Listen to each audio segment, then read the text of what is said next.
Did you know you can sponsor your favorite podcast on the Spin Market Podcast Network? Hi, everybody. I'm Peter Stockdale, host of the Spin Market Report.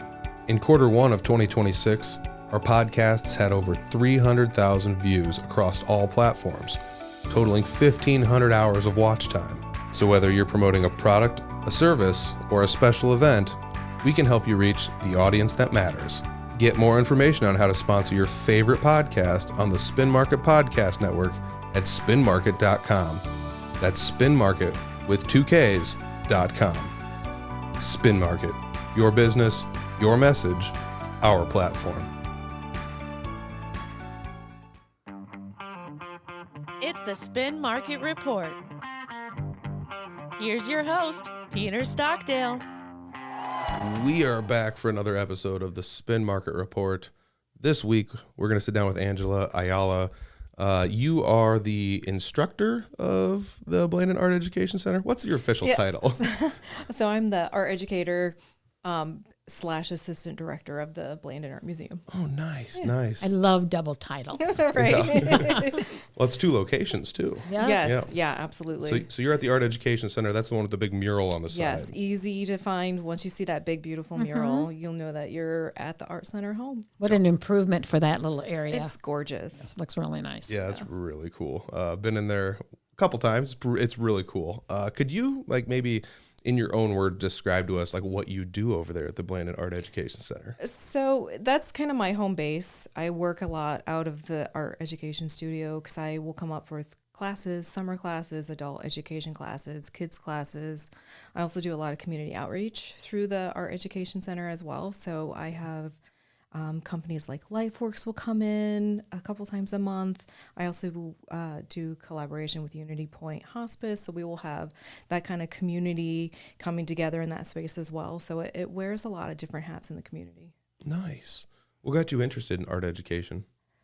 It actually kind of fell into my lap. So I went to college for art specifically, and then also art therapy. Nice. And so the education side wasn't even something that I was considering, especially in college. And it wasn't until after I was working and I did a lot of different nonprofit jobs, the education kind of came hand in hand with that. And so I kind of fell into it. Okay. And it became my passion. So it was a really great opportunity to come back to Fort Dodge and to be the art educator at the Blanden Art Museum. It's a dream come true, honestly. Well, and I think that's a totally unique component of what you do at the Blanden. People wouldn't think about hospice or those type of things as being a way to help those individuals through a situation that is very difficult. Right, absolutely. The really cool thing about art is I want it to be as accessible as possible for the city of Fort Dodge. And to be accessible means that you need to look into where art really matters in the community. And I think people who are in grief coming together to create art together is a really strong way for our community to come together through art and collaboration. LifeWorks, it's one of the best things about my job is to be able to hang out with the individuals from LifeWork and to create art projects. And it's just fun. I know how much it means to them when we take a break for summer, when I have summer classes, and every single day they're like, when can we go back to the Blanden? And people will say, oh, they're so excited to go back to the Blanden. I'm like, I am too. I'm so excited for you to come on back because it means the world to me to have those connections. That's awesome. You had mentioned how you did not always know you were going to go into the education space. Right. But you knew you were going into the art space. That's what you Right. went to college for. Did you always want to do art stuff? Or how did that all start? Art's always been there for me ever since I was really little. And it's always something that I really, really enjoyed. And so I figured if you were going to really enjoy something, keep striving at it, keep learning all of the things, because art encompasses so much. And so when I started out at Iowa Central, just dabbling my toes, so to speak, with art, I had Rusty Farrington as one of my art professors, really, really great art professor, great artist. And he really got me started on my love of art history. And that love of art history led me to seek the Blanden out for an internship, which I had when I was 19 years old. And so that's really like how I got introduced to the Blanden, and like my love for the collection, the stories behind the collection, everything like blossomed then when I was 19. Nice. So you mentioned you did an internship there. At what point in time did you stay there? Or did you leave and come back or Yeah, so I was an intern there one summer, and then I moved to Kansas City to study art and realized Kansas City wasn't the place I really wanted to be. So I came back and asked for another internship there, which led me to be there until January, when I found Grandview College, because they had an art therapy program. Okay. And so they let me continue learning and growing through the Blanden until I went back and started at Grandview, which was really, really great. Cool. That's awesome. Yeah. So you're out at the Art Education Center, even though you've interned at the museum itself. Right.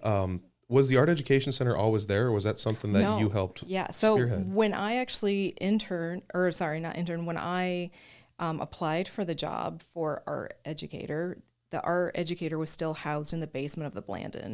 Okay. And that's where the art studio space had been like forever, was that space. It was so hidden as well. And very small, very small. And so when I came for an interview, they walked me over to South 8th Street, the building that the Art Center is now, and it was just like a concrete building with no walls. Like, it was just not what it is today. And they said, well, this is what we're envisioning the space to be like.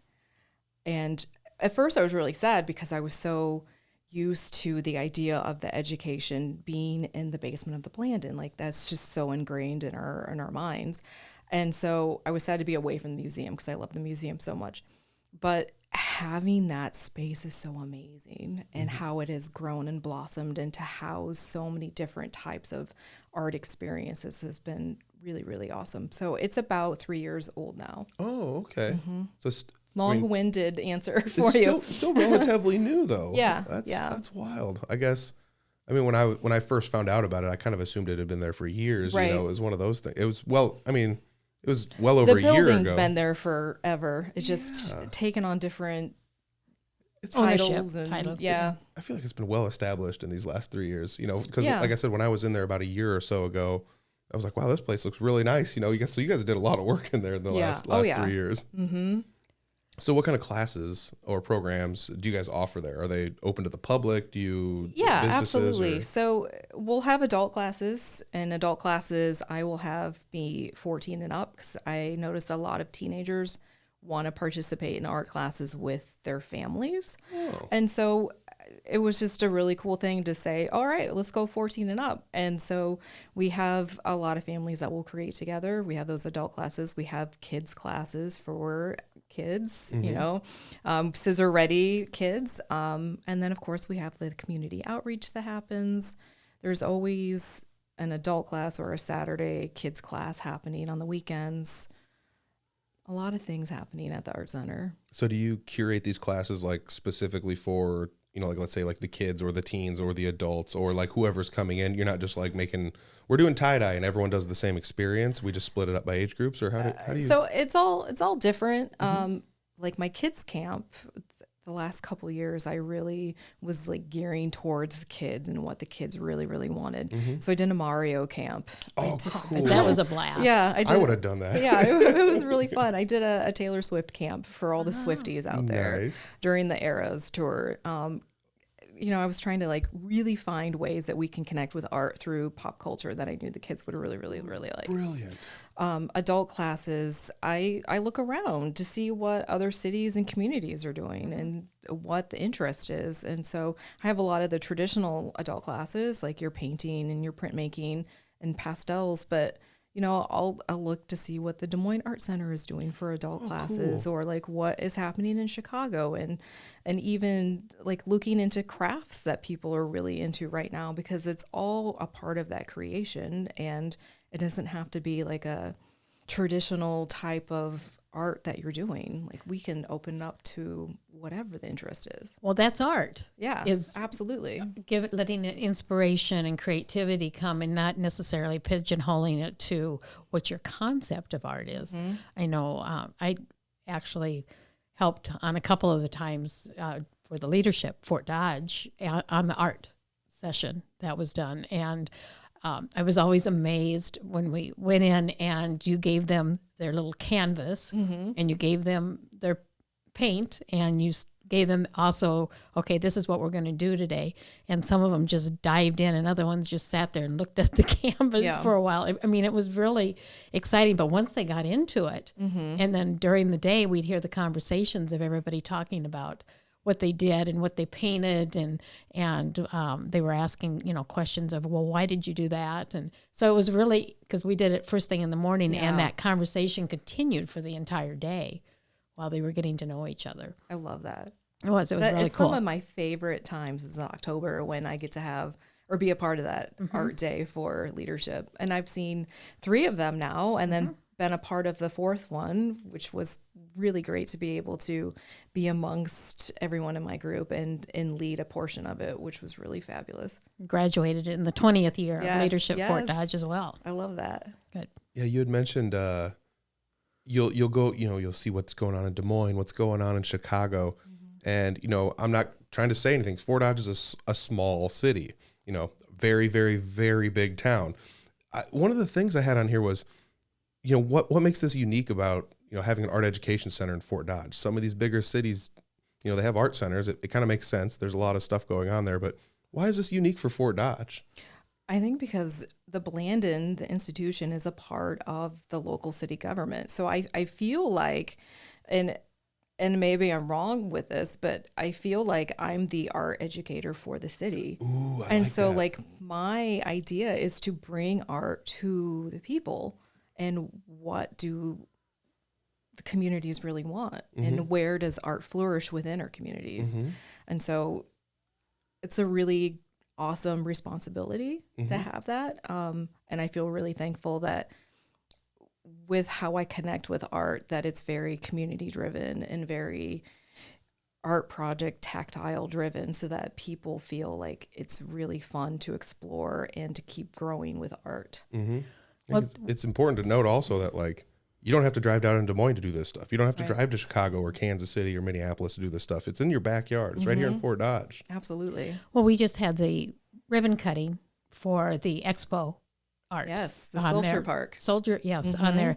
And very exciting to see. They had 3, I believe, new pieces of art out there. And then the conversation, Eric was talking about what the direction is going with it. And that is city driven as well.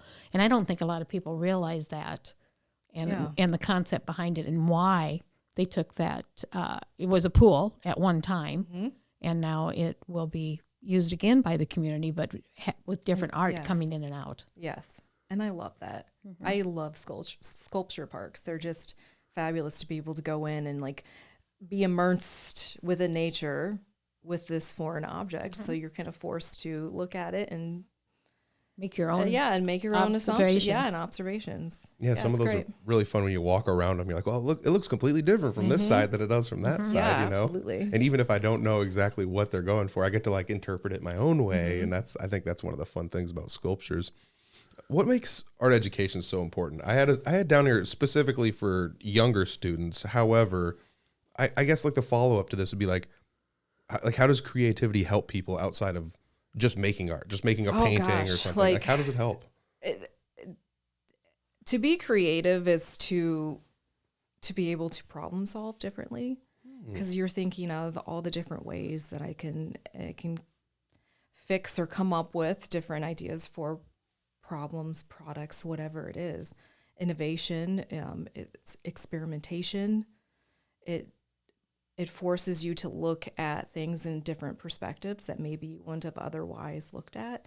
There's just so many different applications to thinking creatively in real life, in the real world. I had heard you mention it can be like at times like therapeutic for people to go Yes. through and do some of these classes. Yeah. Is that also kind of one of the big Yeah, things I'm a about art? firm believer in creating art for not only like therapeutic purposes, but because it's so good for our minds and bodies to create. Because when we create, let's say I'm having anxiety or I'm having some panic. If I start to create art, even if I'm just scribbling on a page, the act of me doing something and mentally doing something, going to another place, will take that away from my anxiety that I'm feeling. So you get dopamine, which is your happy hormone, will start to flood your consciousness and you'll start to relax a lot more. So there's a lot of like physical components that happen when you start to create art. Mentally, I think it really stimulates your mind so that you're thinking in a different way, and your cortex, I don't remember what hemisphere in the brain that is, but I know like once they start like crossing, your brain is going to start processing things in a different way, and you will get more relaxed and you'll start feeling more creative, and all the things will happen in your body. Nice. Do you have like some of these classes that you kind of key in on that and kind of like, Yes. So push people towards? The hospice class for sure. Okay. So, all right. you have a group of individuals that are coming in and they're creating.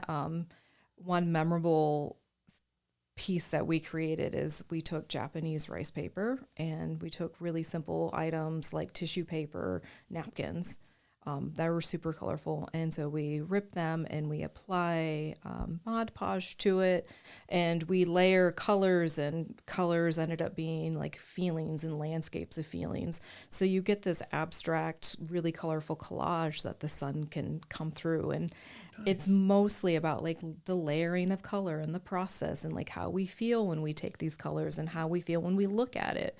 And this whole idea of like the process of creating art is the most beneficial, more than like what the actual product is that you create. It's the process of the act of creation.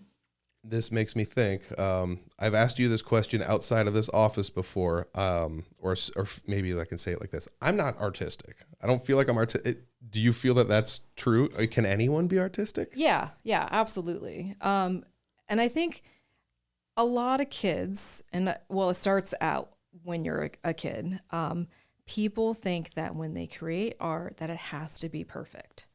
I do art in the schools, so I go into the schools all the time and I talk to fourth graders. And so I'll say, does art have to be perfect? And they all yell, no. And I say, okay, but do you personally, when you're creating art, feel like it has to be perfect? And they say, yes.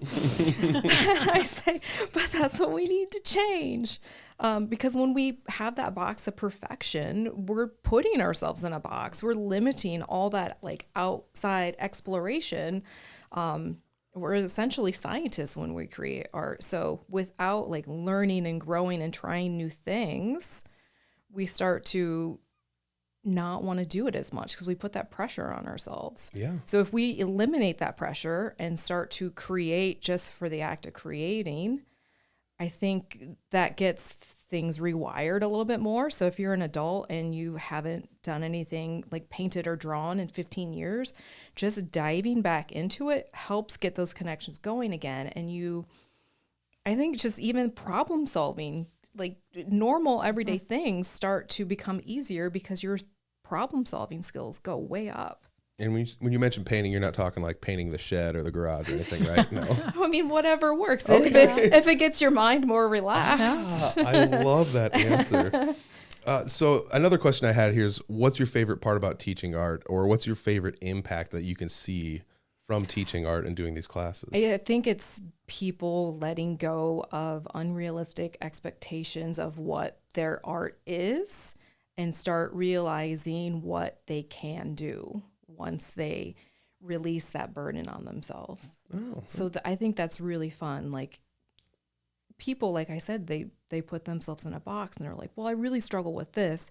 When we start looking at it in a different way, when we start exploring with the medium or whatever it is we're working with, we really open up those doors to new possibilities.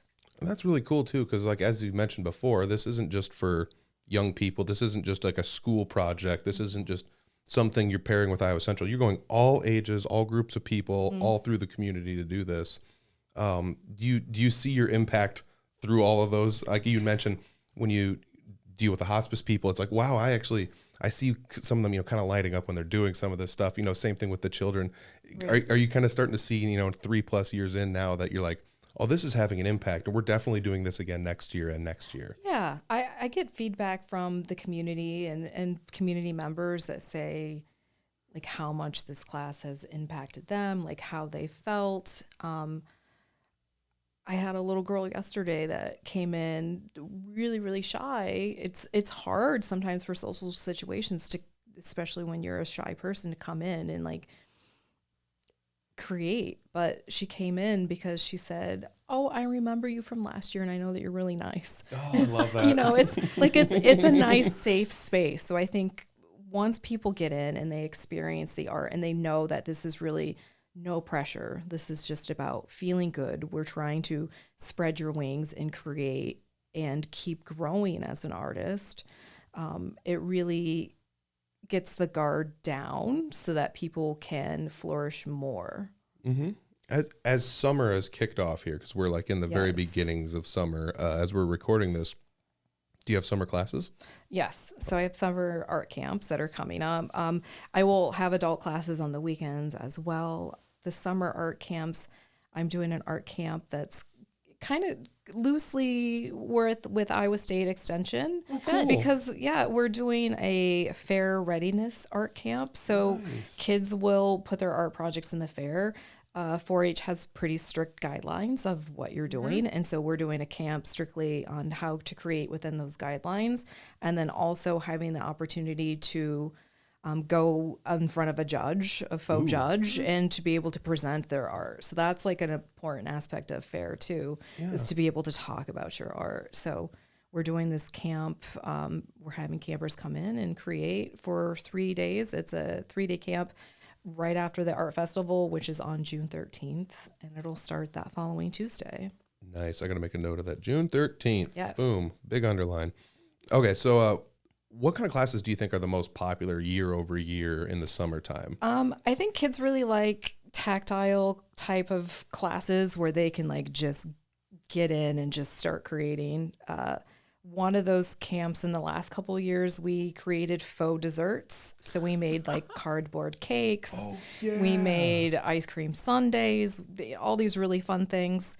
We're stepping away from that a little bit this year, but I'm doing a cardboard architecture camp. Ooh. Which we're going to be making like mini houses. One of the days we're actually going to be making like a little mini pinball machine. What? We're just going to be having fun with cardboard. Wow. It's going to be great. Dude, that's so fun. I remember being a kid and someone showing me you could like cut up cardboard and do like Lincoln log type Yes. Lego type things with it. And I was like mind blown that this, this receptacle that your groceries came in or whatever, you could cut it up and like build a Right. house out of it. It was so Right. cool. I love it. And I even got like the little mini shingles from Hobby Lobby. I'm like, we're going to go to town. We're going to make yes. some cool things. Oh, that's so Good job. awesome. Yeah. So let's imagine somebody's listening to this. Either they have a kid or maybe they're a teenager or an adult and they don't have kids and they're like, I want to get involved in this somehow. How can they get involved, whether or not be like in a class or even donating some of their time or resources to this? Yeah, you can definitely check out our website. So our website has all the up-to-date information on exhibitions, events, art openings, classes, and all those classes will have adult classes and kids classes listed as well.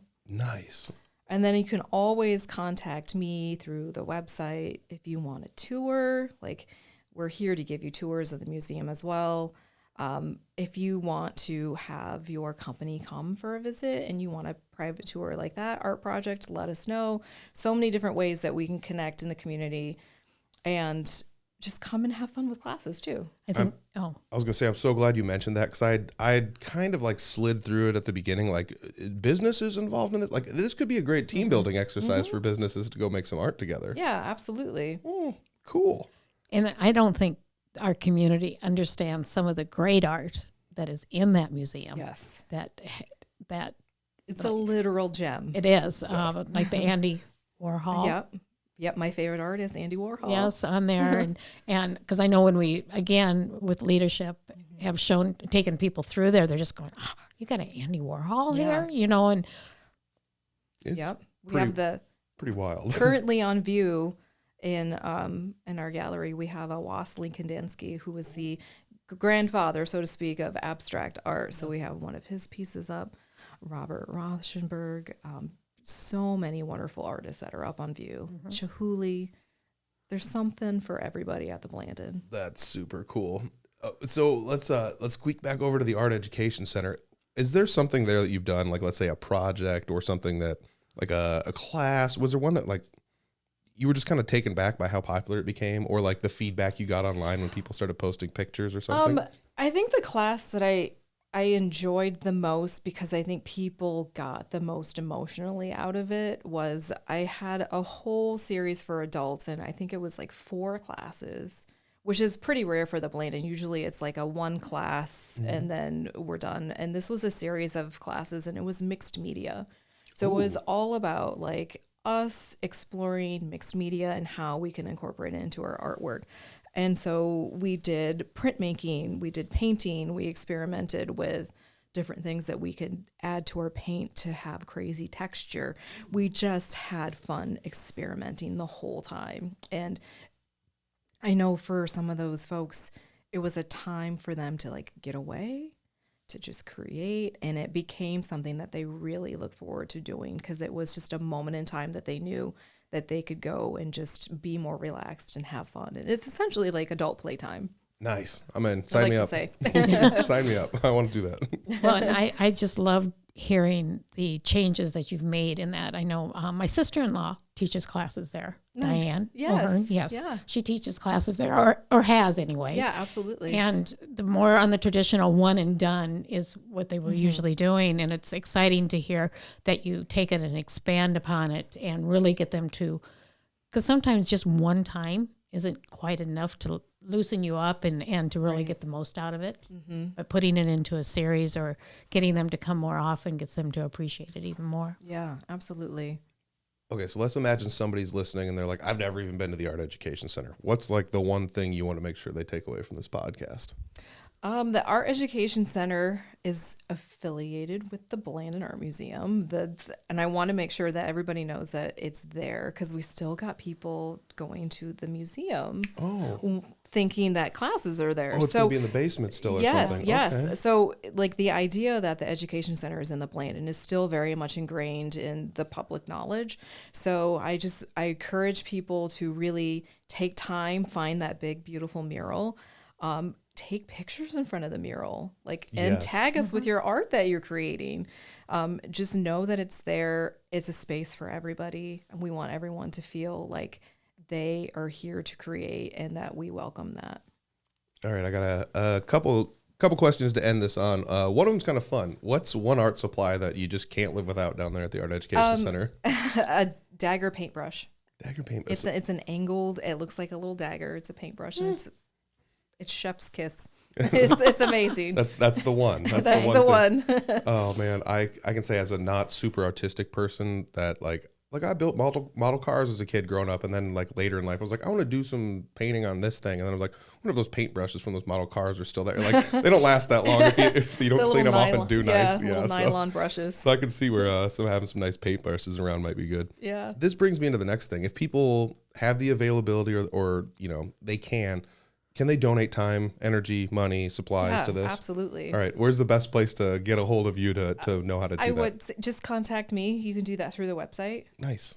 I mean, do you want me to? I can just put my email out there as well. I'll have the links Contact down below. information. Yeah. Yep. All the links down below for the Blanden and the Art Education Center as well. So we're always looking for volunteers to be docents. Art in the Schools is a really important program for me. I go into area 4th grade classrooms. It's mostly areas around Fort Dodge. So we go to Humboldt, Pocahontas, Dayton, smaller communities that don't have the art access of the museum. So we always need docents to come in to help with those tours, 4th graders coming in. If I did not have my docents, that program would be not possible. Okay. Because like Humboldt will get 100 kids coming in, and without 3 or 4 knowledgeable docents to help me with that, the program would really suffer. So if you would like to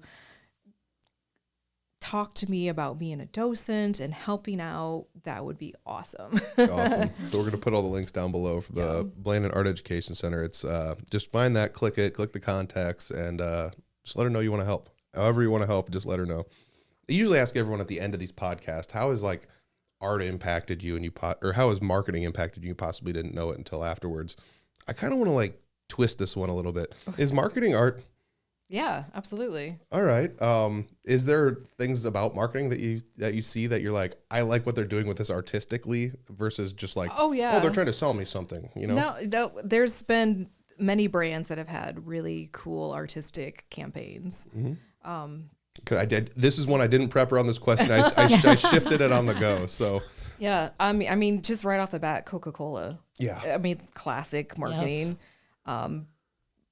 It always makes me want to have a fresh, crispy Coke. Yeah, I want one now. I would say, like, locally, the Daria, I look forward to seeing what their flavor of the week is every single Monday. And if it's not out on Monday, I'm looking for it on Tuesday. Yep. Like, I'm waiting to see. So, yeah, locally, I really enjoy what the Daria is doing.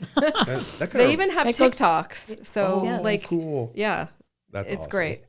I mean, there's even an art aspect to doing TikToks and things like that. Yeah. And that makes me think about, like, across the street, there's the masseuse across the street that does her window up every month. Like, that's obviously art, but we always comment about that. Oh, she's doing a new, what's it going to look like out there? Because she'll start it and then she'll stop. And you can't quite figure out yet what has in mind. Yeah, she's laying down the background at first or something. And you're like, I don't know, what's going in the middle there? And all of a sudden there's a bike out there and flowers and stuff. And you're like, well, this is crazy. I could never do this. We actually need to tell her that we do that and watch. Yeah. I mean, I was honestly thinking I almost wish we could see like the front of River Hops, because I think they just painted the front of theirs too. And maybe I'll just on my lunch break walk over there and look at it, because I've seen pictures online. Yeah. Like, that kind of stuff just makes me smile. You know, people incorporating art into their businesses. Yeah, absolutely. Well, it's perfect for what's coming up. And I know it'll be over with before this comes out, but the Frontier Days and having the windows painted, because the parade's going to go down Central Avenue. Yep. So nice. Well, Angela, is there anything we haven't covered in this episode that you'd like to get out there? I just would like to encourage everyone to stop in sometime, see the space. We have the art festival that's coming up, which it'll be past by the time this airs, but just encourage everyone to keep art in their heart, try new things, keep exploring, and have fun with life. Is the art festival June 13th? Yes, it is. I believe we'll get this out before that. Nice. Sweet. Yeah, come to the art festival. Yes. Booyah. We nailed this one. Good We one. couldn't have planned this any better. Well, Angela, thank you very much for joining us. Thank you so much. Thank you for having me. Well, I have one last thing that I always ask our guests. We have Buster the Bulldog, because we are bulldogs for our clients to get you digitally online and get you found. And we ask that you just give Buster a little rub on the head for good luck and wish you all the best. And thank you so much. Carry Buster with you. I love it. Thank you. This podcast is produced by Spin Market and Digital. Located in Fort Dodge, Iowa, Spin Market's highly skilled team can help you increase your market by updating your website, improving SEO, designing advertisements, and producing podcasts that will grab the attention of your market.